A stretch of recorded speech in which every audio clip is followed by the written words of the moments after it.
Join us for this very special episode of Magnify as Pastor Joe Keller sits down to get to know Pastor Alan Berthiaume and his wife Anna.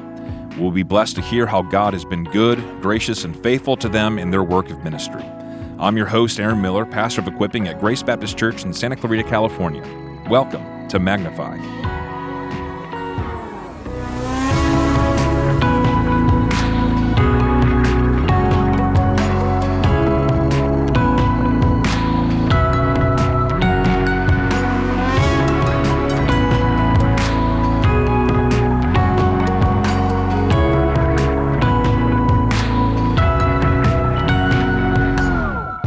People talk about it all the time. They're like, hey, we got a short time to do this. I'm like, okay, well, I have a hard time like ordering a Taco Bell in less than 15 minutes. I'm like, so what do you like? You ask the server. I'm trying to think, a little bit. The guy's like, I'm being paid $12 an hour. Please just order a taco. I know, seriously.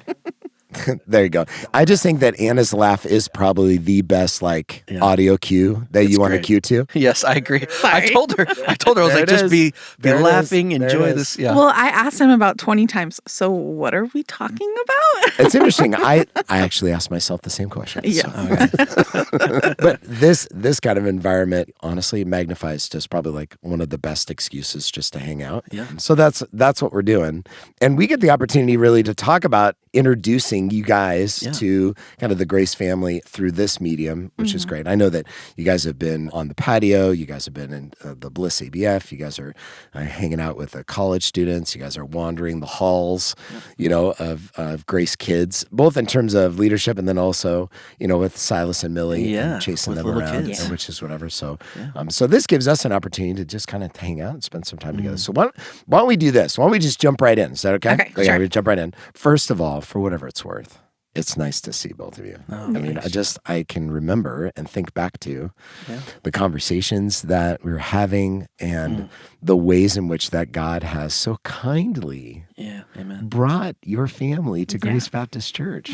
What a beautiful reminder it is that how God is working both among us and in you to be able to put himself on display, that there's a season of ministry that's before us that literally is like handcrafted with such a joy. So for whatever it's worth, we are so grateful that the Lord brought the Berthiaumes here to Grace Baptist Church. We're very thankful to be here. Yeah. Let's do some prelim stuff because this is kind of a get to know you. Right. How'd you guys meet? Oh, okay. Well, we met in Lancaster, California, so not too far from here. Anna was interning that summer with my older brother, who at the time was the children's pastor at a church, and that I was volunteering at, and I started attending whilst. Did you say whilst? Whilst. Nice. Whilst at the master's college. We'll get to the college. England part later. Whilst is not an English particular thing. Oh, It's just the language. Right. Yeah, the language. The language of English. Languish. You know what I mean? So we met in Proceed. Lancaster, and Sorry. so there's the laugh. And there's the laugh. Yeah. Anytime we can get her to laugh. We met in Lancaster during college age. We didn't start dating or anything immediately. It wasn't until a number of years later. Yeah. But we actually did ministry together. So during that time, I was coming up and I got invited by that church to do junior high ministry. And so I was leading junior high ministry. Anna was one of the volunteer staff. Because Anna, you were born and raised in the AV? No. So my dad was in the Air Force. We've traveled all around and ended up in Lancaster for all of high school. And so it wasn't until I was in the middle of 8th grade that we ended up there. Now, when you were traveling all around and you came into the 8th grade, how was your heart in the midst of all that? I'm just imagining to myself, right? 8th grade daughter, moving around, going to, the beautiful highlands of Lancaster, California. How was that for you? So where were you in your own heart when all of a sudden Alan comes up from Masters to start doing ministry? Where were you in all of that? So I don't come from a Christian family. I became a Christian in high school and was just really growing in my walk with the Lord and learning a lot. I was attending a Bible college and doing biblical counseling classes, which were really, I think the Lord just used them in my heart to explain things to me and to build a better foundation. And I was just growing a ton, serving a ton. I really thought I was going to be a missionary. I didn't know where, but I went on tons of mission trips. I went on a 3-month mission trip to Central Asia. I really thought that's what was going to happen. And then he walked into his brother's office. Yeah. And we were just friends for like years. Yeah. And ministry partners. We did ministry together. And like I really saw him grow like a ton, which is really what first attracted me to him, was that he was growing in the Lord. And I saw him also have some hard knocks and like pivot continually back to the Lord. And so and I think it was that love for ministry that we shared so much that it actually kind of got in the way a little bit between us pursuing any kind of romantic relationship, because we both were very committed to what the Lord was doing, and you even more so with missions. And that was for me like an intimidating thing. Yeah. That you very much were like ready to move to Central Asia, and I'm like, no. Yeah. No. I was wearing puka shell necklaces and lived in Southern California. Like this isn't going to fly in Central Asia. So it was. But I can imagine that that's really, when you're thinking about, hey, we're seeing each other. We're noticing each other, and beginning to say, man, this is a beautiful thing, and then to have to go, wait a minute, you have a clarity of ministry that draws me to you, but then also I'm not quite sure if I'm going to sign on to that. So when did that shift? When did that shift? Because obviously we're not in Asia. We're not in Asia. We're not. So no, we started hanging out like a lot all the time, and I think just that time together and the Circle K on J Street. Yeah. So he was really good friends with my best friend's boyfriend, and so the four of us ended up hanging out a lot, which just kind of naturally couples you up when the other couple is dating. But we had to navigate some of that, because I think we both knew that we were interested, but also doing ministry. And the church very wisely had a policy that I could not date one of my staffers. And then I also didn't want to quit being on staff for a boy. Yeah. I mean, how do you I just do that was like, for how do I Jesus, tell right? junior high girls, like, sorry guys, I want to date Alan. No. So there's so much wisdom in there. Yeah. I hope all of our youth workers and everybody just goes, yes. Yeah. Never for a boy. Not for never. But for then a boy. Alan asked me to marry him in a Target. No, let's not. Hold on. Back that up. We just need to back that train up like 4 cars. Hold on a second. Whoa. Hold on. No. So we're in a Target. Let me set the stage here. Here's what's really happening. Target is one of my favorite places. But Dude, so we are. Oh, my word. That's great. So we're in a Target and we're having the DTR before we even date. It's one of those like, we're not dating, but we're finding excuses to spend time together. I get it. So And as a he's youth paying for worker, everything. as a youth worker, I'm like, A little bit of hey, a situation. we need to make T-shirts for our summer camp. I'll have them printed in, LA, and then I'll have to go pick them up for a day, right? So you come with me. We'll grab lunch. We'll grab the shirts. It's a ministry thing. It's a ministry thing, right? So we're finding reasons to spend time together. We both knew we were in a Target in the card aisle, and Hallmark. Hallmark, and in the card aisle, we're just having this open conversation. Like, I like you, you like me. We just can't date, and neither of us are going to quit the ministry in order to pursue each other. It feels selfish. It feels wrong. We love the Lord. We love our ministry. We love the students that we're serving. So I said, well, listen, the policy says I can't date anybody on youth staff. It doesn't say anything about I can't be engaged on youth staff. Smooth. So I did not ask her to marry. I just floated the concept of marriage. This is exactly what he said. How about next summer we get married? Did I say that? Yeah. And I went, ooh, I have to date you before we can get married. I just can't, get married. Jump into this, yeah. Yeah. So thankfully, you had someone who was discipling you, an older woman in the church, and her husband was on staff and was very much pouring into my life, and you were able to go to her with this conversation, right? I did. I went to her and I was like, I just can't quit staff for a boy. Right. And my friend was like, well, do you think he's the one? And I was like, yeah, I think I do. And she was like, you'll still be doing ministry. Like, if he's the one, it's okay to step down for a season. And that's what I ended up doing. I stepped down for a pretty short season, actually. Because of what we'll call the engagement clause. Yes. Because, we did get married the next summer, but after we were engaged. Yeah, so we started officially dating. You stepped down. Here's what happened. You stepped down and swapped with a very good friend of yours who was also a very capable ministry partner.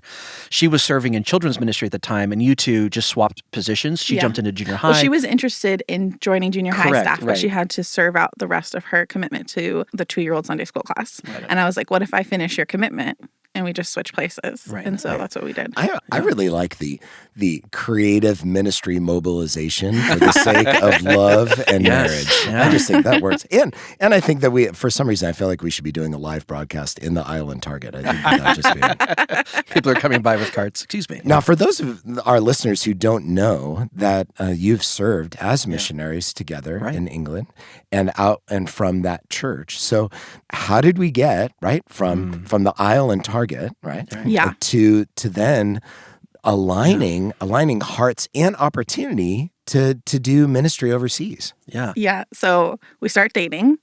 And I tell him, like, I really think, like, someday, like, I'm going to be a missionary. He's like, I will never be a missionary. And I was like... Everybody knows what happens when you say that, I right? know. Yeah. But I was like, oh, maybe you aren't the one.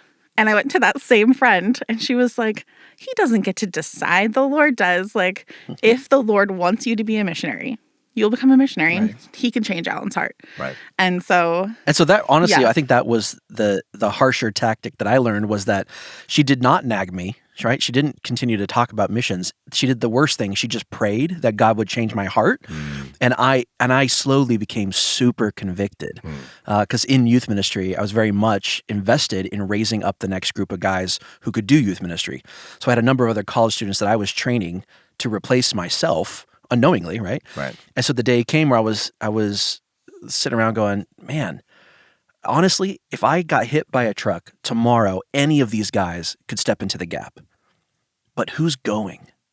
Like, who's actually going somewhere, to where there's a need overseas? And so I was really wrestling with that. And it really took a head, really not until after we had gotten married. Yeah. So we started dating in October. We were engaged by March and married in June. Nice. So, I mean, I knew what I was talking about in Target. No, I just, seriously. Yeah, I get it. But it wasn't long after that. So that within that first year of marriage is when I was super convicted. And I woke up one night at like 1 a.m. and like just could not sleep. So convicted by the Spirit, just that I was supposed to go, that there was other people who could step in the gap. And so Anna wakes up. She's like, "What is wrong with you? Go to sleep." Yeah, he was tossing and turning. And I'm just like, I think we're supposed to be missionaries. And Anna jumps out of bed and hits the lights on. She's like, "Let's talk." She's super excited. So, which, if you know me, I am not a morning person or I don't wake up happy person. I need a minute. But I woke up. But global evangelism will get that in the morning. Yeah, trick. So then you were commissioned out of Grace Chapel, right? Yes, yeah. Grace Chapel Lancaster sent us out. So what happened is I went to, that first week was a whirlwind. Here's how the Lord did it. So at 1 a.m, I'm convicted. We're chatting. We just start Googling. We knew nothing of missions, right? We're like Googling mission sending organizations, right? I mean, we were 21 and 22. I was young. We were young. And we filled out these online surveys, and they're like, "We'll have a representative call you." So that was Monday a.m., 1 a.m. And Monday evening, we had a phone call. No, Tuesday evening, we had a phone call from one of the missions organizations. Never hear from the other one. And we begin this conversation of, if you could go anywhere in the world and do anything, what would you do?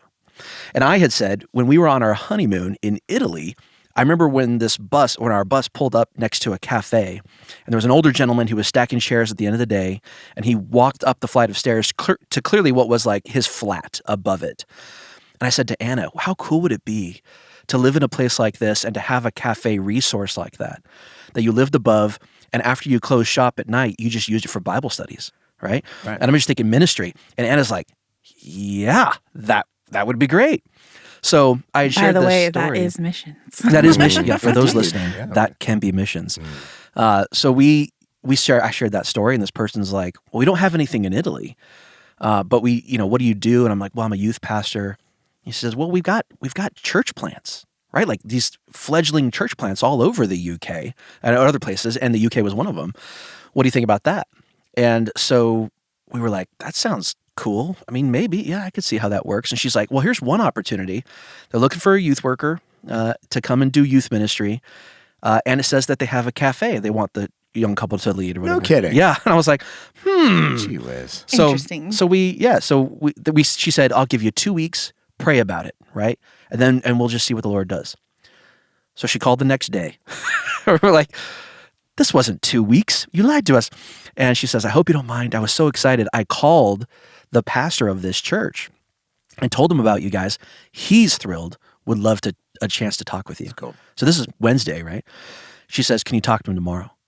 I'm like, I guess so, right? I mean, 3 days ago, I woke up in a cold sweat thinking about missions. Now I'm going to talk to a guy. So he calls on Thursday, and we talked to him for like 2.5 hours and just felt like, wow, we could really make ministry work with this. And then you were in England by Friday? No. I mean, listen, all that story, guys. I mean, it's really amazing how the Lord works. So for Thursday, we hang up the phone going like, so what's the next step? And he's like, you need to come for a vision trip to see. And I'm like, listen, my boss doesn't even know I'm thinking about this.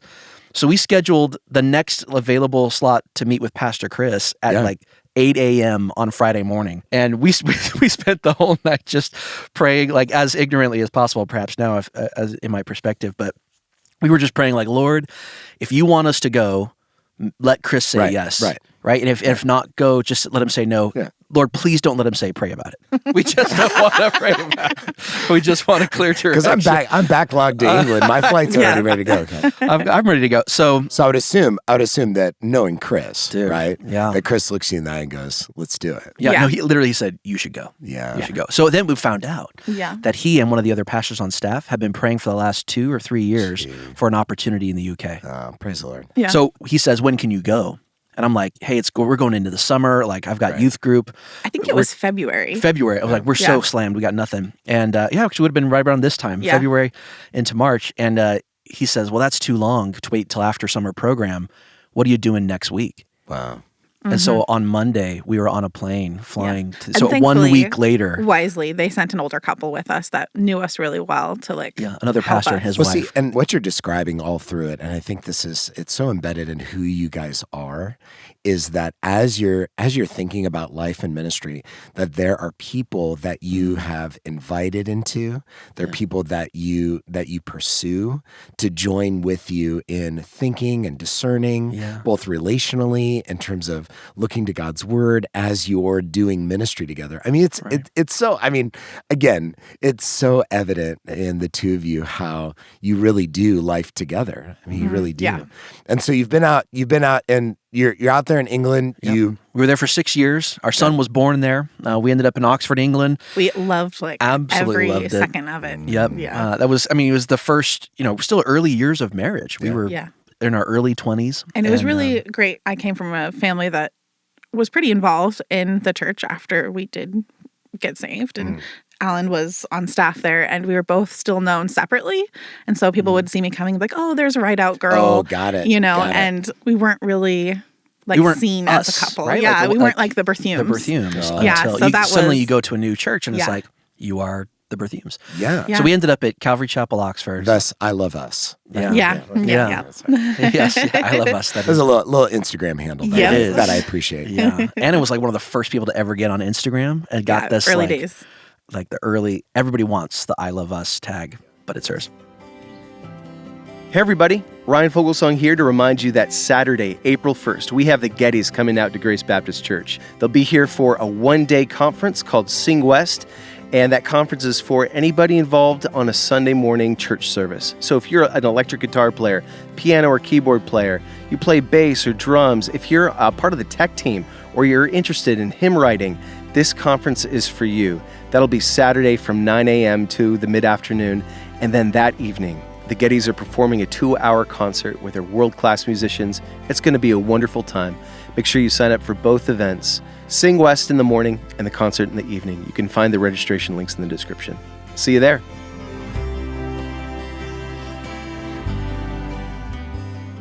You're now together, right? That is, you're doing life and ministry together as a married couple, and you were there. You were there for how many years again? You said 6 years. Yeah, 6 years. 6 years, and loved the church. Worked as an associate pastor at the church, and Pastor Phil's just such a humble and gracious man. And we had to learn a lot of. You think that it's England? You think that we know how to adjust to this culture, right? Yeah. It's very similar to ours. It's not. It is really not. It's not at all. We had to learn so many things new, I think, going to England. And I thought I knew how to talk, but I had a guy from the church, he came to me one time and explained to me in his very Thurston Howell III voice, right, from Gilligan's Island. Yes. And it was just very like, you talk too fast. And I'm like, what? He's like, you're speaking too quickly. That actually sounds more like John Lennon, if you ask me. It's a little John Lennon. Okay, yeah, it's a little Okay. John Lennon. Fine. Yeah. But I get the point. I could be I get the one point. who's wrong. I get the point. But I had to learn how to speak slower Yeah, and yeah, enunciate, right, to speak clearer and not use certain words that. Oh yeah, there was words like Oh, taboo man. words that you Sure. don't want to go close to. Yeah. I mean, so when we first got there, Anna worked part-time with one of the shops downtown. And, Oh, yeah. and It was a Gap. It was a Gap, yeah. It was one of the clothing stores. Yeah. And someone came in and asked one time for car keys. And he's like, do you have any car keys? And she's like, I'm sorry, no, we don't. I was like, did you lose them here? And he was like, no, I want to buy some. I want to buy some. And I was just like so lost. Like, what are And you I was like, we don't talking have any. Like, We're I'm the sorry. Gap. Yeah. And he's like, okay. And he just like walked past me. And then I walked over to one of like the people working. Like, what are car keys? And they're like tan pants. I was like, oh, khakis. Like, but how they say it is Yeah. car keys. Yeah, So, so- I thought he was talking about No, car right. keys. No, the Gap lost business that day because they Lost yeah, business they several definitely- times because of me. So now, in your time there, and as you were, obviously, that we're not in England. Right. Yeah. Yeah. Right. Yeah. So we're not in The England. next leg of the trip. Yeah. How did life begin back then again in the States? Mm. And what was it? What was it during that season? Because I'm just getting a sense, right, that in every season that the Lord is growing and maturing you each individually, but then also developing a mindset and a heart together in ministry mindset. So how did you end up? How'd you end up over then? Because obviously you started church planting, Yeah. which is again just kind of in your DNA, right? Yeah. That just like, let's jump in and let's move towards people and let's proclaim God's word and let's do that together. So how did you end up? How'd you end up coming back? I think the big thing was people. Like Yeah. we had people around us who continued to say in us, hey, have you ever considered church planting? Yeah. And at first, again, just like missions, I was like, no, I'm happy where I'm at. I'm happy what I'm Oh, I doing. get it. Yeah. And they were like, well, we think you should consider it. Like, we think you should seriously look into other places. There's a great need in England. Honestly, the evangelical church, right? Those who would consider themselves Bible-believing Christians who attend church more than once a month would be less than 3% in the nation of England. And so we knew there was a need. And we began to look around. We thought at first we would plant in England. That's where I wanted to be. And that's where, I think we... So as you're thinking about that again, maybe in some ways that the ministry insight maybe has flipped now, right? Where you would say that now Alan's going, Yeah. hey, I think this is where my heart would lead us. Yeah. And you're saying, hey, listen, I need to think more about that. Yeah. And in some ways, right? Yeah, in some ways for you got sure. to turn to a little bit. Yeah, and I really came to the conclusion, like, if this is where the Lord is leading Alan, like, of course I'll go and support him. Yeah. It wasn't where I naturally felt inclined to go, but it's where he took us, you know? Yeah, for Yeah, sure. what transpired then was that as we were looking in England for different places to plant a church, and we would find people in our congregation who were traveling from quite some distance, 45 minutes, an hour and a half away to come to church in the mornings. We're like, hey, if we planted a church where you live, right? We knew we'd start with a little bit of a congregation and whatnot. So we spent some time looking in different locations, and the Lord never really opened a door. I kept coming back to the verse of, unless the Lord builds the house, they labor in vain, right? I didn't want to go somewhere unnecessarily that was in my own strength. And so we were looking at all these different places. Nothing really opened up. And again, it was our pastor from California, Grace Chapel there, that spoke into some wisdom. We had said, Anna asked me one night as we were looking, because we're American citizens living in England. With the visa and everything. Yeah, she was like, so what happens if we plant a church but we don't get permanent residency? Sure, Like, what's going to happen to us? Right. And I said, well, I'd still church plant, but I'd go somewhere like Boston. And it was a throwaway comment. Like, I would just go somewhere like that. Like, because having grown up in Southern California, I was like, hey, there's lots of great churches here. I'd go somewhere, because I'd spent a little bit of time in Boston and had seen, there are some similarities, I For think, sure. between New England and England, just culturally and stuff. The darkness, the spiritual darkness that's there, it is still to this day the most post-Christian part of America. Yeah. And so we knew there was a need. It was on our radar. But Pastor Chris one time, I guess, had visited with another a friend of his. They were stood in the Boston Common, and it just hit him that he said, this guy was looking to plant a church or lead a church there as well. And he said, I'm not sure this is the place for you, but who would do really well here is Alan Berthiaume. And so I said, you didn't say that. And he's like, I did. Yeah. Are you considering it? So we took a vision trip to Boston, drove around, found a place where we thought our family would do well. The Lord was in it. He brought people immediately. There was support. So we set our face, and we're like, this is it. God's got us going to just south of Boston in the city of Quincy. And we're going to raise our family there. We're going to plant a church. We're going to we thought that would probably be it forever. Right, yeah, we'll be here. This is God's calling. Sure. So we had made the decision back in November of 2014. Come January, we got the surprise of a lifetime when I got a phone call saying the UK is kicking you guys out. No kidding. No and joke. I just thought, how gracious of the Lord to already have us on our way. Yep. Right. We would have been heartbroken if we had just moved somewhere new. Right. Yeah. Some borough of London, planted a church, and then been told you're gone. So, God was very, very good to that. In the beginning of 2015, 3,000 Christian missionaries got kicked out of England. Yeah, it's like the entire Tier 2 minister exodus. Religion visa. YWAM, all Tier 2 religion ministers got kicked out. So, But by God's grace, we landed exactly where He wanted us to be, which was New England. Now, again, I think part of this through line that I just think is so evident is that there's this awareness. There's a real awareness of what God's doing. There's an awareness of who God is and a real dependency upon wanting to serve and to be useful and to lean in and to allow those moments and people to be able to shape but also to really affirm conviction and to be able to do that. Now, you guys were in New England for a while, and that's where Milly was born. Was Milly born in New England? Yeah, she was born there. Okay, so you guys were there for quite a while, a couple of years. 7 years. Okay, so I'm doing all my math and looking at. So let's talk a little bit about Milly and Silas. Yes. I mean, for goodness sake. Yeah. I mean, they're just, if you have not seen Silas's YouTube video, I would give a shout out. I'll give a shout out for them that he did a commentary across the United States when they came here. Yeah. It is absolutely delightful. And if you have not seen the magic that is their children, and what I mean by magical is that they're expressions of, honestly, of your marriage and your relationship. You can tell that they're little people who are delighted by people that they see, they enjoy, they engage that way, and I found such a rich affection for them, and certainly our family has enjoyed getting to know and to see them. Tell me a little bit about their personalities, who they are, and then describe a little bit. We've been talking a lot about ministry, but describe a little bit about how everyday life feels like for you guys. What does it feel like to be a Berthiaume? You first. Silas and Milly are by the way, that's going to come on the car ride home. Joe asked the question. You looked at me. You said you wanted me to do that. Driving home.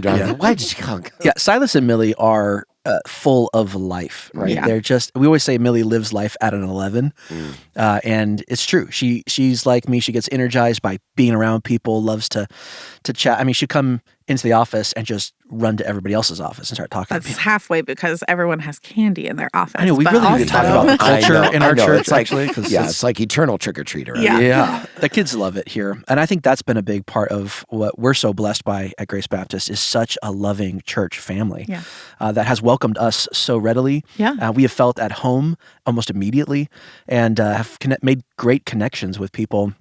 You mentioned at the top of the hour that we've been plugging in with the group from Bliss. That's been a tremendous resource for us just to have other people in our life, stage, have little kids and running around and figuring out how to be, parents and glorifying God in the midst of the realities of life. So let's go cross-culturally. If somebody were to ask you or to describe Anna, you're just saying, this is how I would describe my family. How would you describe it? I don't know. It's just us. I love us. That's what it is. Yeah, it is. We're very close as a family. Our kids love family time. They love being with us. We love being all four of us together. It's a constant debate about who's the coziest. Yeah, right? My kids like argue all the time. Like they rank us in the order of everybody. coziness. Like honestly, I think levels of coziness really does. I think kind of because it is right. I think it's warm, it's inviting, right? It's easy, it's belonging, right? But I think those are the things that I've just grown to see and to experience from the Berthiaumes, as well as a high appetite for fantasy movies and those kinds of things, which is fantastic. Talk to me a little bit about what would you say has been the draw to come to Grace Baptist Church? I'm curious, did you both wake up in the middle of the night to look at each other and go, Santa Clarita? So I always said like I would never go back to California. Was it those early puka shell, moments with had to Alan? escape those, yeah. I do love the puka shells though. I just thought, no, we're out here. We're head down ministering, if that makes sense. In the hard ground, right? Yeah, but I think the Lord just really changed my heart over the last few years to belong somewhere, and I never really felt like I belonged in New England. They were wonderful. Our church family was amazing, but I never felt like a New Englander. No, and several things happened in our family where I just missed being close with them. COVID happened. We missed the wedding of my nephew. That was hard. Yeah, and I just thought but that's never really going to happen. We're never going to be able to go back. And I just started longing for home. I don't know how else to explain it. And was trying to pray, Lord, if I'm not supposed to go back there, take this away or help me to just keep my head down and keep going. I don't know. And I think it's a sense of place, right? Of belonging that you go, this is where God intends us to be. This is not, it's more beyond that. It's where we're supposed to be. I don't know if that makes sense. And then it was pretty clear to us that the church that we were serving at, so we were still being supported as missionaries, and the church we were serving at was going to take over our salary at the end of a certain number of years. But with COVID, their financial situation wasn't steady. And so we just kind of were like, oh no. And I just said, if we have to move again, let's at least pursue the option of California. That might not be where God takes us, but if it is, I know that would be a huge blessing too. Yeah, I think that was it. It was that prayer, right? That prayer of, Lord, where you want us to be, we'll be there. And I think the joke was when we were wanting to pursue opportunities that would be somewhat near my family as well. My parents are getting a little older and would ask us if we would consider moving to be near again to help out and stuff. And of course that was on our mind, but we just want to be where God wants us. And so as we looked into opportunities in California, we talked about a whole bunch of places. Right. And Alan he was like, if I could pick anywhere though, I would pick Santa Clarita because he went to master's here. I know Joke said here. Grace Baptist. I know Joke said I would go to Grace Baptist. If I was a plumber and we'd go anywhere, we moved to Santa Clarita, I would attend Grace Baptist. No, I remember when we were talking afterwards, right? Yeah. You kind of held that back. No, I did not. Then, here's why because I understand. It does seem a little creepy, right? If you're in the interview process, you're I have thought of you. Santa Clarita Grace Baptist. I actually really had to encourage him to apply. He just was I wouldn't apply here. It was, to me, I kept saying it was the white whale. Yeah. You don't pursue the white whale. You go after the jobs that other places you could get somewhere else, but it's too good to be true. That's exactly where we want. Man, I just, last year when we were in the process of moving, just kept being overwhelmed by God's goodness. And every single time we had a need, it was met. And every single time I had a worry about moving my kids or moving across the country, or a place the to Lord live, just comforted me with goodness and abundance. It was amazing. Well, I tell you what, behind the scenes, we had for years had been looking for someone to belong, and not only who was gifted and who had the ability, but also someone who really embodied what it means to be a part of the Grace family here. And it's so humbling for me both to hear again and to see the fact that the ease in which, the alignment of which, and honestly, the heartbeat of which that we as a church and the Kellers in particular get to enjoy with the Berthiaumes, and to be able to hear and to see how the Lord has done that, I think gives such a rich confidence Yeah. for whatever is ahead, right? Yeah, For whatever definitely. is ahead and those kinds of things, and to enjoy a season and to enjoy being here and to be able to find that rest. Because certainly, when you think about the scope of what the Lord has given you to be able to give oversight of, our generational ministries, or be able to do those kinds of things is pretty remarkable. Yeah. Let me ask this. If there were something that we wouldn't naturally know about you, what is something that you would just say, hey, you know what, here's something that we enjoy. And then also what I want to ask is what's something that we can pray for you for? So what's something you go, hey, here's something, you listen to the podcast, you're getting down to the end of the podcast. Yes. You're here at the last few moments, and we give a little bit of an Easter egg that, yes, I really do love, peanut butter and jelly sandwiches with potato chips or whatever it is, right? And then a way that we can pray for you. Why don't you tell us? Peanut butter sandwiches with potato chips are particularly good. They are good. But We are moving that was up not. against life, That was not exactly what it was. What's funny is that despite not being in California for such a long time, one of the weirdest things, the cravings that we had when we were in England and when we moved to New England, was to have Southern California food, and nothing hit like Southern California food. Southern California Mexican food is the best. You move to England, it just doesn't happen. When they say tortilla, get worried. Run. Like, Run. Yeah. Well, yeah, and tacos and street tacos Man, are the right? Grace Baptist second It is favorite food so here, good. so it's pretty amazing. Yeah. How can we be thinking about you, praying for you? We have folks who are listening to the podcast that care. What are some ways that we can continue to invest in yeah. the belonging here?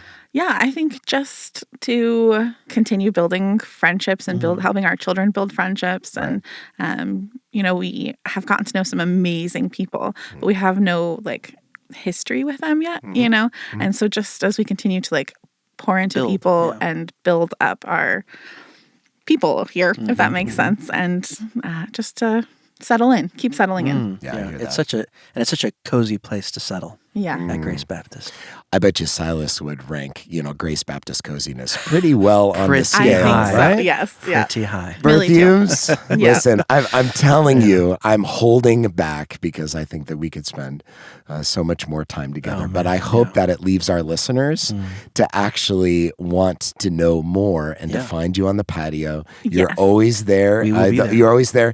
We close down the place on Sunday afternoons, and so there's always a spot by the fireplace. So as our listeners, as well as me, want to spend more time with you, they certainly can find up there. And who knows, maybe we'll do a live broadcast there instead of Target. the aisle at Target. Yeah, man. Berthiaumes, thanks so much for being a part of the Grace family and certainly for being on Magnify. Thanks for having Joe. us.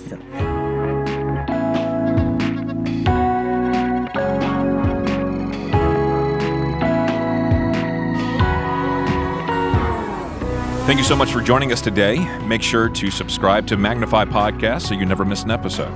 If you enjoyed this episode, please share it with others. Post about it on social media or leave a rating and review.